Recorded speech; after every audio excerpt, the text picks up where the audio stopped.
خبروں کا سلسلہ جاری رکھتے ہوئے خبر شامل کرتے ہیں کوٹ غلام محمد سے۔ اگر وعدے نبھانے نہیں آتے تو وعدے کیا بھی مت کرو۔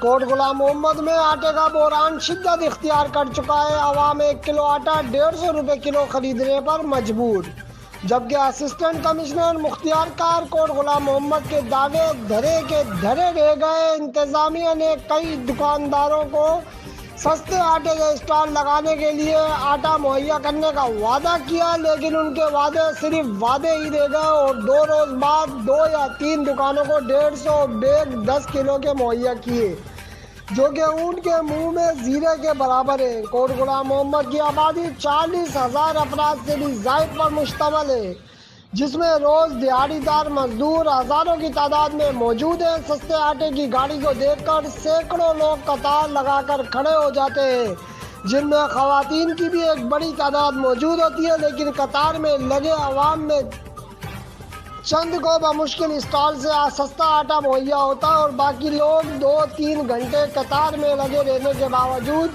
آٹا لینے سے محروم۔ دن بھر محنت مزدوری کرنے کے بعد 500 روپے کمانے والے مزدور کو 150 روپے میں آٹا خریدنا پڑتا ہے، جو کہ اب ان کے لیے خریدنا ناممکن ہو گیا ہے۔